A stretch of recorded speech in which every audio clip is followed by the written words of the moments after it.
झारखंड सरकार नई टेक्सटाइल नीति तैयार कर रही है क्योंकि 2016 में लागू पुरानी नीति की अवधि समाप्त हो चुकी है। नई नीति में निवेश, रोजगार और कपड़ा उद्योग के विस्तार पर जोर होगा। राज्य सरकार बुनियादी ढांचे और प्रशिक्षण केंद्रों को भी सशक्त बनाने की योजना बना रही है। मौसम विभाग ने चेतावनी जारी की है कि 13 नवंबर तक झारखंड, बिहार, पश्चिम बंगाल और ओडिशा में बारिश होगी। कई इलाकों में बिजली गिरने की आशंका जताई गई है। उत्तर भारत के राज्यों में तापमान गिरने से ठंड बढ़ेगी, जबकि पहाड़ी क्षेत्रों में बर्फबारी की संभावना है। झारखंड कांग्रेस के प्रवक्ता संजय पांडेय ने भाजपा नेता बाबूलाल मरांडी पर निशाना साधते हुए कहा कि वे केंद्रीय नेतृत्व को अपना दोहरा चेहरा दिखाएं। उन्होंने आरोप लगाया कि मरांडी राज्य की जनता को गुमराह कर रहे हैं और भ्रष्टाचार पर बोलने का नैतिक अधिकार खो चुके हैं। मौसम विभाग ने झारखंड में 3 दिनों तक शीतलहर की चेतावनी जारी की है। गिरिडीह, धनबाद, कोडरमा, हजारीबाग, बोकारो और रामगढ़ जिलों में तापमान में तेज गिरावट की संभावना है। लोगों को सुबह शाम ठंड से बचाव के उपाय अपनाने और जरूरत पड़ने पर घर से निकलने की सलाह दी गई है। जमशेदपुर में ठंड ने दस्तक दे दी है। मौसम विभाग के अनुसार 11 नवंबर को न्यूनतम तापमान 12 डिग्री सेल्सियस तक गिर सकता है। उत्तरी ठंडी हवाओं के असर से सुबह शाम ठिठुरन बढ़ेगी। फिलहाल दिन में हल्की धूप निकलने से कुछ राहत रहेगी, लेकिन रातें ठंडी होंगी। नगवाई में शहीद सीआरपीएफ दरोगा का पार्थिव शरीर पहुंचते ही माहौल गमगीन हो गया। ग्रामीणों और परिजनों की आंखें नम हो गईं। शहीद को श्रद्धांजलि देने के लिए लोगों की भीड़ उमड़ पड़ी। अंतिम संस्कार पूरे राजकीय सम्मान के साथ करने की तैयारी प्रशासन ने की है। मौसम विभाग के अनुसार 10 से 13 नवंबर तक झारखंड, बिहार, ओडिशा, पश्चिम बंगाल और छत्तीसगढ़ में भारी बारिश की संभावना है। साथ ही अगले 48 घंटों में झारखंड के उत्तरी और मध्य हिस्सों में शीतलहर चलने की चेतावनी जारी की गई है। तापमान में तेज गिरावट दर्ज की जा सकती है। लादुरा की नई कार्यकारिणी का गठन किया गया है, जिसमें अध्यक्ष पद पर लादुरा को चुना गया है, जबकि बुद्धराम को महासचिव बनाया गया है। संगठन ने कहा कि नए नेतृत्व के मार्गदर्शन में सदस्य एकजुट होकर क्षेत्र के विकास और जनहित के मुद्दों पर काम करेंगे। झारखंड स्थापना दिवस के अवसर पर 11 नवंबर को जिले में रन फॉर झारखंड का आयोजन किया जाएगा। इस कार्यक्रम में छात्र, युवा और अधिकारी शामिल होंगे। इसका उद्देश्य राज्य की एकता, संस्कृति और विकास के प्रति जागरूकता बढ़ाना है। प्रशासन ने सुरक्षा और व्यवस्थाओं की पूरी तैयारी की है। झारखंड सरकार ने 1733 जेल वार्डर पदों पर भर्ती की घोषणा की है। इस भर्ती प्रक्रिया का संचालन Jharkhand staff selection commission JSSC करेगा। पात्र उम्मीदवार जल्द ही ऑनलाइन आवेदन कर सकेंगे। इसमें 10वीं या 12वीं पास अभ्यर्थियों को मौका मिलेगा। विस्तृत विज्ञापन शीघ्र जारी होगा। इस बार विद्यालयों में ब्लैक बोर्ड पर प्रश्न नहीं लिखे जाएंगे। शिक्षा विभाग ने निर्णय लिया है कि सभी छात्रों को मुद्रित प्रश्न पत्र दिए जाएंगे। यह कदम परीक्षा में पारदर्शिता और निष्पक्षता लाने के लिए उठाया गया है। मुद्रण और वितरण की जिम्मेदारी जिला शिक्षा अधिकारियों को दी गई है। झारखंड महिला आयोग की सदस्य पूर्णिमा साहू ने मांग की है कि तांती जाति को दलित वर्ग में शामिल किया जाए। उन्होंने कहा कि यह समुदाय सामाजिक और आर्थिक रूप से पिछड़ा है, इसलिए इसे अनुसूचित जाति की श्रेणी में लाना न्याय संगत होगा। सरकार से शीघ्र निर्णय की अपील की गई।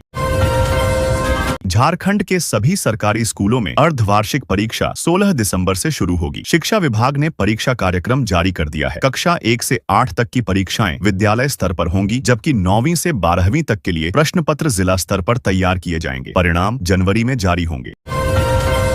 राज्य सरकार ने घोषणा की है कि 15 दिसंबर तक झारखंड फिल्म नीति की समीक्षा की जाएगी। इसके बाद नई फिल्म नीति तैयार करने के लिए विशेष अभियान चलाया जाएगा। नई नीति में फिल्म निर्माण को बढ़ावा, स्थानीय कलाकारों को अवसर और शूटिंग के लिए सरल अनुमति प्रक्रिया शामिल होगी। कांग्रेस ने आरोप लगाया है कि बाबूलाल मरांडी रोज नए नए मनगढ़ंत आरोप लगा रहे हैं। पार्टी ने कहा कि मरांडी झूठे आरोपों से जनता को गुमराह कर रहे हैं। कांग्रेस नेताओं ने दावा किया कि राज्य सरकार जनहित में काम कर रही है और विपक्ष को केवल राजनीतिक लाभ के लिए अफवाह फैलाने की आदत हो गई है। भाजपा नेता आदित्य साहू ने आरोप लगाया है कि उपचुनाव में झामुमो प्रशासनिक तंत्र का दुरुपयोग कर सकता है। उन्होंने चुनाव आयोग से निगरानी बढ़ाने की मांग की है ताकि निष्पक्ष मतदान सुनिश्चित हो सके। आदित्य ने कहा कि झामुमो सरकार जनता का विश्वास खो चुकी है और अब सत्ता बचाने की कोशिश में है। झारखंड में 50 नवीन आचार्यों के लिए 10 दिवसीय प्रशिक्षण कार्यक्रम शुरू किया गया है। इस प्रशिक्षण का उद्देश्य शिक्षकों को नई शिक्षा नीति, डिजिटल शिक्षण और मूल्य आधारित शिक्षा से परिचित कराना है। विशेषज्ञ प्रशिक्षक मार्गदर्शन देंगे ताकि विद्यालयों में शिक्षा की गुणवत्ता और कार्यकुशलता बढ़ाई जा सके। झामुमो महासचिव विनोद पांडेय ने कहा कि झारखंड का विकास भाजपा को रास नहीं आ रहा है। उन्होंने आरोप लगाया कि भाजपा जनता का ध्यान भटकाने के लिए झूठे मुद्दे उठा रही है। पांडेय ने कहा कि झामुमो सरकार जनहित में काम कर रही है और जनता जानती है कि सच्चाई किसके पक्ष में है। झारखंड स्थापना दिवस समारोह के तहत 11 से 15 नवंबर तक हर पंचायत में विशेष ग्राम सभाएं आयोजित की जाएंगी। इन सभाओं में सरकारी योजनाओं की समीक्षा, नए प्रस्तावों पर चर्चा और जनता की समस्याओं का समाधान किया जाएगा। जिला प्रशासन को आयोजन की जिम्मेदारी दी गई है ताकि व्यापक जनभागीदारी सुनिश्चित हो सके।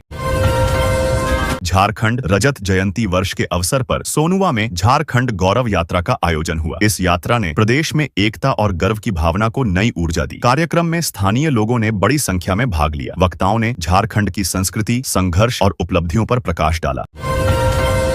अलमनार सोशल सर्विस और झारखंड ह्यूमैनिटी फाउंडेशन की ओर से निःशुल्क नेत्र जांच शिविर आयोजित किया गया। शिविर में 127 लोगों की आंखों की जांच की गई। जरूरतमंदों को दवाएं और चश्मे भी वितरित किए गए। आयोजकों ने कहा कि इस तरह के शिविर नियमित रूप से लगाए जाएंगे ताकि लोगों को स्वास्थ्य सुविधा मिल सके। झारखंड ब्लाइंड फुटबॉल टीम ने शानदार प्रदर्शन करते हुए राष्ट्रीय ब्लाइंड फुटबॉल प्रतियोगिता में दूसरा स्थान हासिल किया। टीम के खिलाड़ियों ने बेहतरीन तालमेल और जज्बा दिखाया। आयोजन समिति ने झारखंड टीम की सराहना की और राज्य सरकार से खिलाड़ियों को प्रोत्साहन राशि देने की मांग की गई।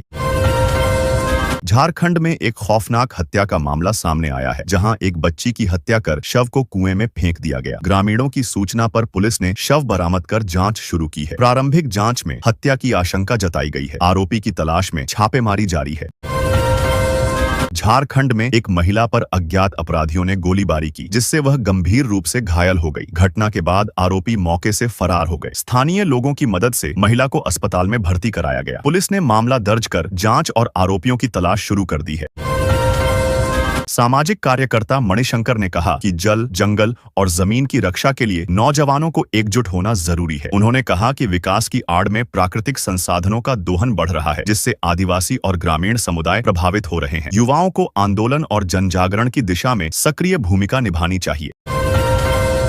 बिहार में झामुमो जेएमएम के बिना महागठबंधन और महिला वोट बैंक पर चर्चा तेज है। राजनीतिक विश्लेषकों का कहना है कि झामुमो की अनुपस्थिति में गठबंधन को आदिवासी और महिला मतदाताओं का समर्थन सीमित मिल सकता है। वहीं विपक्ष इसे सिर्फ राजनीतिक कल्पना बता रहा है और एकजुटता का दावा कर रहा है। घाटशिला उपचुनाव के लिए प्रचार थम गया है। इस दौरान राजनीतिक माहौल भावनात्मक हो गया, जब पूर्व मुख्यमंत्री चंपाई सोरेन प्रचार के आखिरी दिन मंच पर फफक कर रो पड़े। उन्होंने कहा कि उनके बेटे बाबूलाल सोरेन को हेमंत सोरेन ने बैल कहा था, जिससे वे बेहद आहत हैं। भीड़ ने उन्हें ढांढस बंधाया। झारखंड से बिहार तक शराब तस्करी लगातार बढ़ रही है। इसी कड़ी में ऑपरेशन सतर्क के दौरान पुलिस ने 16,000 रुपए की अंग्रेजी शराब जब्त की है। कई तस्करों पर केस दर्ज किया गया है। पुलिस ने सीमावर्ती इलाकों में चौकसी बढ़ा दी है ताकि तस्करी पर रोक लगाई जा सके।